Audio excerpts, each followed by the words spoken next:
We've all played the comparison game, and nobody wins. I'll own it. At times in my life, I've been a slave to comparison.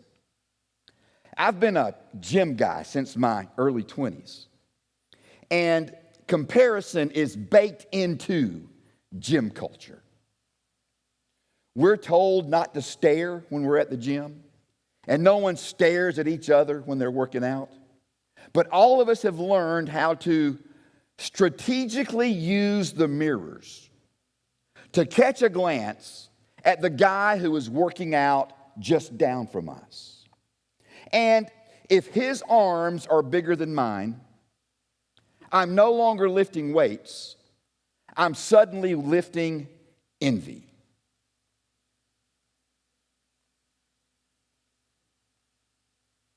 And I'm rationalizing. And I say things like this to myself. You know, I could have arms like that too if I was on gym candy. I know how it works. Or you see a guy lifting all this weight, a tremendous amount of weight, and the first thing you say to yourself is, yeah, but look at his form. I mean, man, if I cheated like that and arched my back and did all this kind of stuff, I could do that much weight too. Comparison. It's corrosive, and it robs us of joy. But if you think the gym world is bad for comparison, you ought to be a pastor. You ought to be in the ministry, because nothing reeks of comparison like ministry does. You put 3 pastors together, and I promise you, in a short time, one of them will feel led to share a bragamony. And it goes something like this. Well, bless God, brothers. Last Sunday we had 562 in our service. And the other 2 guys are just kind of looking at each other and thinking about, okay, how can I get my numbers up? How many stray cats walked across the parking lot? How many birds might have been on the steeple? They used to really bother me. Used to really make me feel bad and maybe insufficient and less than I should have been. But, you know, I've kind of gotten to this age in my life where when somebody's doing that with me, another pastor, I just kind of look at them and smile and nod and think to myself, yeah, but I got better looking arms, all right? And so, you know, you got to play the hand that's been dealt you. Now, hear me. Gym rats and pastors aren't the only ones who deal with comparison. All of us do. All of us battle comparison. We compare our cars. We compare our houses. We compare our clothing. We compare our careers. We compare our spouses. We compare our shoes. We compare our social media likes, how many friends we have. And it's so easy to become a slave to comparison. And the problem is, comparison, it promises satisfaction, but it never delivers. In fact, we're going to see from Ecclesiastes this morning that the only thing comparison really delivers is smoke. Something you can see that quickly disappears, but you cannot grab. I'm in Ecclesiastes chapter 4. You know, books of the Bible should all have different starting letters. That would make my life a whole lot easier, okay? We're in Ecclesiastes chapter 4, beginning in verse 4 this morning, and we're going to see here that the teacher, as he continues talking about the meaninglessness of life under the sun, begins to share with us some more illusions, more smoke, that if we're not careful, we'll find ourselves grabbing it. Let's read through this and let's see what God has for us this morning. Ecclesiastes chapter 4, beginning in verse 4, here's what he says. He says, "Then I observed that most people are motivated to success because they envy their neighbors. But this too is meaningless, like chasing the wind. Fools fold their idle hands, leading them to ruin. And yet better to have one handful with quietness than 2 handfuls with hard work and chasing the wind. I observed yet another example of something meaningless under the sun. This is the case of a man who is all alone, without a child or a brother, yet who works hard to gain as much wealth as he can. But then he asked himself, who am I working for? Why am I giving up so much pleasure now? It is all so meaningless and depressing. Two people are better off than one, for they can help each other succeed. If one person falls, the other can reach out and help. But someone who falls alone is in real trouble. Likewise, two people lying close together can keep each other warm. But how can one be warm alone? A person standing alone can be attacked and defeated, but two can stand back to back and conquer. Three are even better, for a triple braided cord is not easily broken. It is better to be a poor but wise youth than an old and foolish king who refuses all advice. Such a youth could rise from poverty and succeed. He might even become king, though he has been in prison. But then everyone rushes to the side of yet another youth who replaces him. Endless crowds stand around him, but then another generation grows up and rejects him too. So it is all meaningless, like chasing the wind. Now, as we walk through these verses this morning, what I want you to see is the teacher, our main character in Ecclesiastes, begins to share with us three more illusions. Three traps that if we're not careful, we will fall into that will keep us from living the life God wants us to live. Three traps that although we might be successful as far as all of our friends might think and the world might think, we're successful, but we're empty. And the first illusion is this, the illusion of insufficiency. Notice what he says again in verse 4. He says, then I observed that most people are motivated to success because they envy their neighbors. But this too is meaningless. That is, this too is smoke. It's like chasing the wind. And the illusion of insufficiency says this, if I just had more, or let me put it this way, if I just had as much as they had, if I just had what my neighbor has, if I just had what my friend at church has or that guy at work has, if I just had as much as they have, I would be a better person. I would finally have arrived. I will be enough as a person. And it just doesn't work that way. Isn't it amazing that we have been trying to keep up with the Joneses since the days of Ecclesiastes? Of course, I guess they weren't keeping up with the Joneses. I guess they were keeping up with the Bar-Jonas or whatever last names were back then. But it's amazing, isn't it, how we chase after what other people have. And we can get so consumed keeping up with the Joneses. Meanwhile, the Joneses themselves are broke and trying their best to keep up with the Smiths. And we're all trying to have what other people have. Comparison is a killer game. And again, we all fall into it. Back in December of 2020, those of you who are members here, you know this. I bought a Chevrolet Camaro. I wanted one more sports car before I was too old to crawl down into it. Or worse, crawl up out of it. Because we've all seen those videos of the old man trying to get out of a sports car, and he rolls out on it, rolls out onto his knees, does a push-up, and then stands up. I didn't want to be that guy. And so having raised my kids and gotten my wife's permission to do so, I buy this new Camaro, and for a long time, man, I was content. Man, I loved that car. Still love that car. But man, I was as content as anyone can be until a friend of mine who was a fellow Camaro owner invited me to join this Facebook group, Chevy Camaro Lovers. And I did. And wow, what I saw. Oh my goodness. Rims that belong on the space shuttle. Front ends that look like race cars. Custom exhaust systems that can rattle windows 2 counties over. And all of a sudden, after looking at all these cars that folks were posting on Chevy Lovers on Facebook, I felt like I was driving Miss Daisy. And I just wasn't that happy anymore. And it just wasn't that great anymore. You know why? Because comparison is a losing game.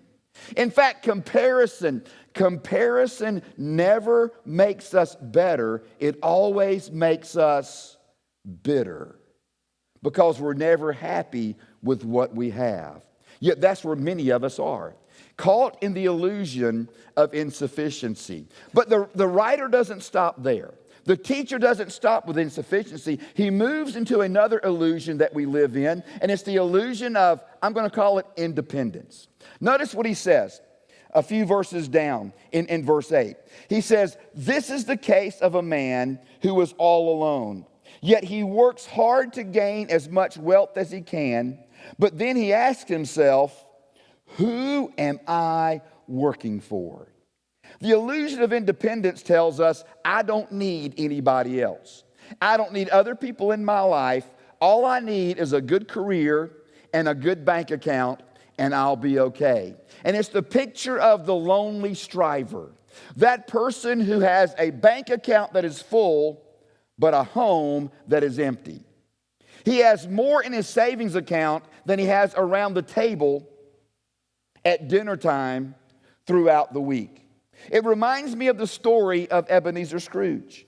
I'm sure most of us are aware of Charles Dickens and his amazing story, A Christmas Carol. And Scrooge is visited by several ghosts one evening, and one is the ghost of Christmas past. And if I can remind you of this, as he is being taken around by the ghost of Christmas past, we learn that when he was younger, Ebenezer Scrooge was actually engaged to a young woman by the name of Belle. Yet after a period of time, Belle broke up with Scrooge because she realized she wasn't the love of his life. His money was. And the result was this young man grew up to be that old cranky-looking guy on the screen behind me right now. And he spent his life alone every evening in a cold, damp house, counting his money when he could have been sharing his love.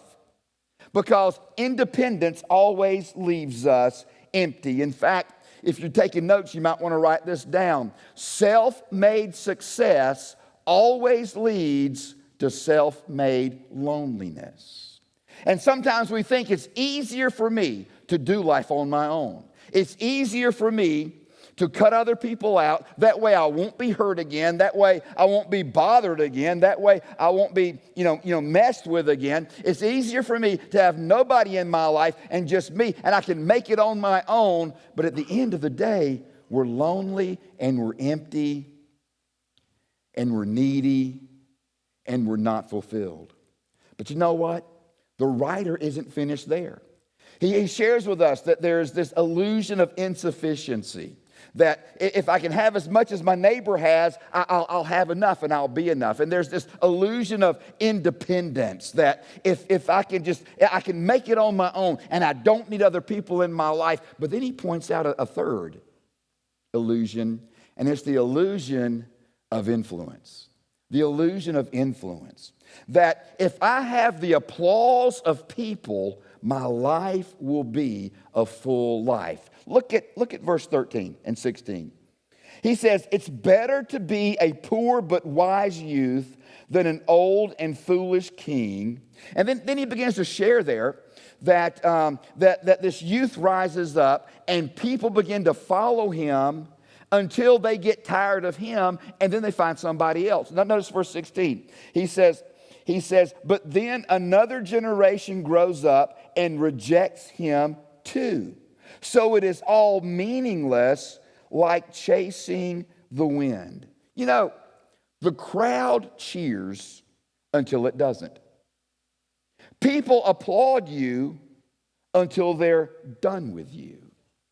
And few things illustrate this, as does football, college football.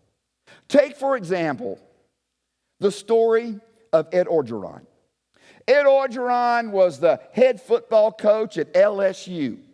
And in 2019, they produced one of the greatest teams to ever step onto a football field. The LSU Tigers annihilated everybody. In fact, some of you remember that championship game all too well because them Tigers beat yo Tigers. And they beat you into the ground that night. And they would have beaten anybody into the ground that night. because they're one of the greatest teams ever. And so in 2019, Ed Orgeron lifts up the college football trophy, national champions. 2 years later, the same people who honored him with a parade showed him the door, and he was let go. 2 years later. Because people are quick to say, "What have you done for me lately?" It's amazing how quickly the applause of people fades, just like smoke. And the teacher is showing us that life under the sun boils down to, I think, three simple things: not enough, all alone, and soon forgotten.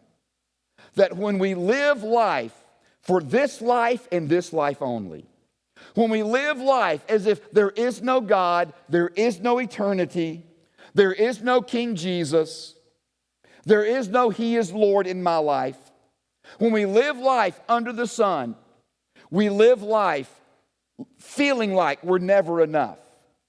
And at times, we're all alone. Relationships come and relationships go. People walk in on us and people walk out on us. And we find ourselves all alone. And then we also find ourselves soon forgotten.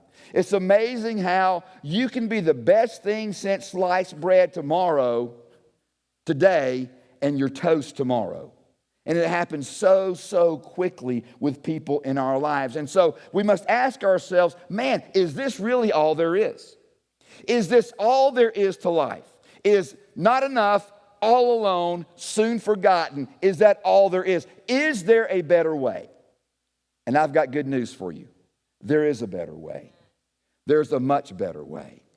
In fact, I believe the writer explains it to us and shows it to us in verses 9 through 12 in this exact same passage of Scripture. I want you to notice, I want to give you three takeaways. Three better ways, if you would, for us to live so that we're not just successful and empty, but maybe successful and fulfilled. You can live a fulfilling life. You can live a life that when you look back on it, you're glad you lived that life. You can live a life without regrets. You can live a life that is a life of joy.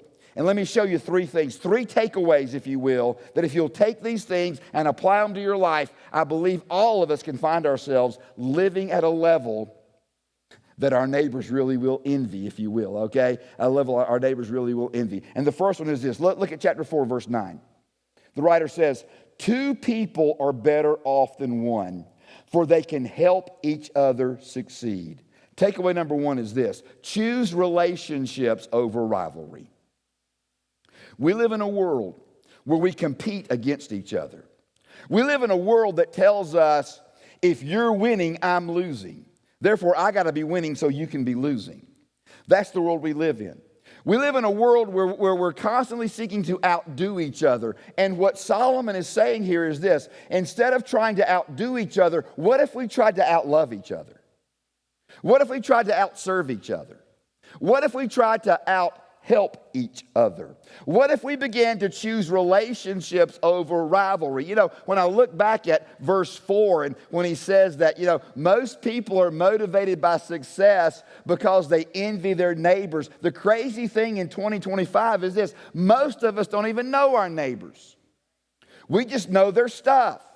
We know what their car looks like. We know what their clothes look like when they walk out of the house. We know what their lawnmower looks like or what their home looks like, but we don't even know their names. Yet here we are, envious of them, thinking they've got this great life. What if we stepped out to get to know our neighbor and find out their name and what's going on in their life and began to find ways to serve them? Let's choose relationships over rivalries. Let's stop outdoing each other and start outloving each other. But he's not done there. He continues in verse 10. He says, if one person falls, the other can reach out and help. But someone who falls alone is in real trouble. Independence tells me I don't need anybody. Life tells me, yes, I do. I'm sure there are many of us in this room this morning and watching online who you can think of a time when you fell. Maybe not physically, literally, but you took a fall. You might have taken a fall at work. You might have taken a fall at school, failed a test, whatever the case might be. And when you do it alone, man, you're on your own to pick yourself up. And all of us have found ourselves in places where we need someone to come along and help us up. We need someone to come along and offer a hand. And so therefore, I want to challenge you with this. Choose connection over isolation. Choose connection over isolation. God did not create any of us to live isolated lives. None of us were created to be an island. We all need community. We need friends. We need a tribe. We need people around us who will stand with us and who will help us, especially through the hard times. You say, Kendall, how do I do that? Let me give you something real simple. And I believe this will relate to us in 2025. What if this week we decided less screen time and more face-to-face time? What if this week in your home, when you came home, this thing went in a drawer and stayed there until the next morning? Or your iPad or whatever it might be. It's amazing how people can't leave these things alone anymore. How addicted we are to what might be going on in somebody else's life, what somebody else might have to say, what kind of text might be coming through, what somebody might have said on our social media, whatever the case might be. And in a way, we fool ourselves in telling ourselves that we're connected because I can keep up with everybody because of this thing, but we're so lonely and we're so alone. What if we traded screen time, not for FaceTime, because there's an app for that. I'm not talking about FaceTime. I'm talking about face-to-face time. When you're sitting down with somebody, one-on-one, across the table, in a living room, looking each other in the eye and spending time together. Can I tell you something, church? That's what groups are for. And that's why every one of us needs to be involved in a group. Let me tell you about you. Let me tell you about every one of us in this room right now, and I've seen this through experience. You come into a church, and there's some of you in this place, you're new, and we're glad you're here, and we love you. We hope you last. We hope you stay. Here's what I've learned. People who come and find a group stick. People who come on Sundays don't. It's just the way it is. In fact, I've been doing this long enough where I can sit around and I can watch somebody when they start coming to church here. I can watch somebody when they begin coming to this fellowship, and I can peg them. I don't judge them, but I can peg them. I know what's going to happen. And I can watch by how they get involved or don't get involved, how long they're going to last. And there are people where, Becky and I have had these conversations, our administrative assistant and I have had these conversations, Leah and I have had these conversations, others of you and I've said, 3 months they won't be here, you watch. In 3 months they won't be here, you watch. And we're right every time. And it has nothing to do with the preaching that never changes or the worship that's always the same. It has to do with this. You never got to know anybody. You never made a friend. And one day you didn't want to come, and no one knew, and no one reached out to you. Or one day you came in here and the newness had worn off, just like when you joined the gym in January of 2023, all right? And you went for the month of January, and one morning you got up and what happened? The newness wore off and you quit going, and because you didn't have a gym partner who called you up to get you back in there, you never went back. Church is the same way. You've got to connect. You've got to find some friends. That's why I encourage you, go to that landing page, pull up that QR code, look where it says, find where it says groups, and find a group for you. And hey, if there's not a group in there that suits you, come let me know and talk about it, and we'll let you start one that suits you. We got a hiking group starting here pretty soon, all right? And I'm not joining that one, just so you'll know. We got a hiking group. You can take a hike, all right? And I'm not doing that one, but that's for some people. You've got a special interest. You want to get some friends together, we'll help you do that. But listen, don't do life alone, because there's going to come a day you will need some friends. You're going to need some friends, and we want to be those friends. But listen, all of us bear a responsibility in pressing in and making those friendships. You come in here on Sundays and you sit in that seat, I promise you, in 3 months you'll be moving somewhere else. And you'll do the exact same thing there, and the exact same thing there, and the exact same thing there. And the only good news for you is there are over 400 churches in Anderson County, and you can do that the rest of your life and not run out of places to go. But you'll never go anywhere. Does that make sense to you, everybody? Clap. Help the boy out here. I'm going to choose relationships over rivalry. I'm going to choose connection over isolation. Notice verse 12. He says, a person standing alone can be attacked and defeated. That's why you should never go to the Anderson Mall by yourself. Public service announcement. But two can stand back to back and conquer. Three are even better, for a triple braided cord is not easily broken. What do I see there? What I see there is this. Instead of choosing influence and living for the applause of people and the approval of people, I want to choose shared strength over self-made success. I want to choose shared strength. In other words, I want to find some people I can serve with. You know, a lot of what we do around here, we could do by ourselves. Becky could come up here and she could sing by herself. She could come up here with her guitar, strum it and sing. We'd all be fine with it because she's really, really good, all right? And it might be easier at times to do it that way. Now you know. All right? Now you know. But it's better together. It's better with others. I want to encourage you. If you're here this morning and you're not serving somewhere, find some people you can serve with. Here within the fellowship. Here within the fellowship. The band. The tech team. Kids ministry, greeters, the follow-up team, the cafe team. There's so many ways that we can serve. Outside the doors of this church, the ministries that we are working with right now. I would encourage you to join up with some people and go down to Hope Mission. Go down to the Lot Project. Get involved with Anderson Pregnancy Center, the Fellowship of Christian Athletes, or some of the other ministries that we're involved in. Why? Because together we can accomplish so much more. And something powerful happens when we're serving together. It's easy to get defeated when you're on your own. It's easy to get down when you're on your own. Especially when it comes to serving in the name of Jesus, because ministry's not easy. People act like it is. We think it is. Because sometimes when you see the worship team up here, it looks easy. Or maybe even you look at me and say, man, he's got the easiest job in the world. I bet he gets up on Sunday morning and figures something out and gets up and runs his mouth. It don't work that way at all.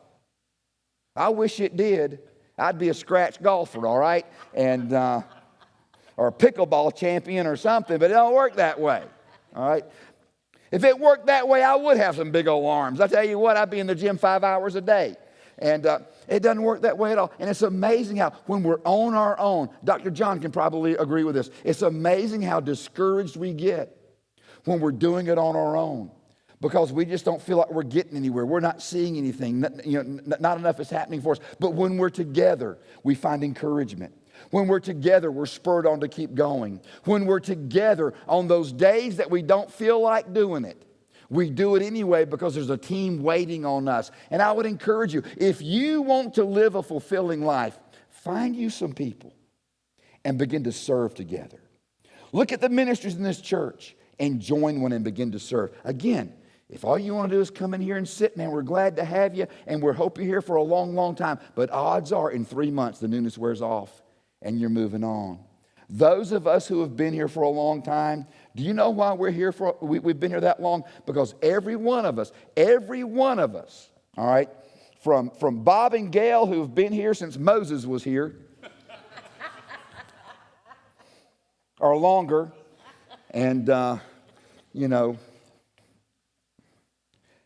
was it really hard helping Noah build that ark, Bob? No, I'm just kidding. All right. And from Bob and Gail, who have been here for a long, long time, to some of us who've been here for a few years, every one of us went through a period. I guarantee you, Joey and Cindy went through it. I guarantee you, Larry's gone through it. I guarantee you, Becky and Gary have gone through it. I promise you, almost every one of us has gone through this. There was a time where you're like, I just don't want to go today. I'm just not sure I want to do this today. But we were committed to serve, and we had no choice.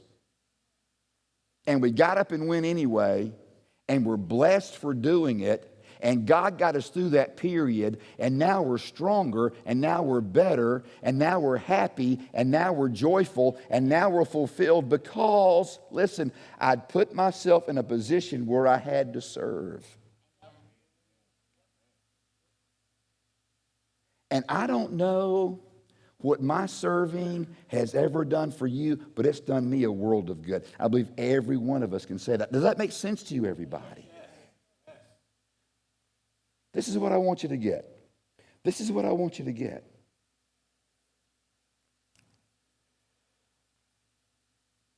When we're alone, we're fragile. When we're alone, we're fragile. But when we're together, and we're with Jesus, we're unbreakable. Alone, we're fragile. With Christ and each other, we're unbreakable. So where are you today? Where are you in the smoke? Where are you in the smoke? Are you chasing more? Are you going it alone? Are you living for applause? You don't have to stay there. You don't have to keep going down that road. You don't have to keep living under the illusion of insufficiency and the illusion of independence and the illusion of influence. No. You can choose today relationships over rivalry. And you can choose companionship, cooperation over isolation.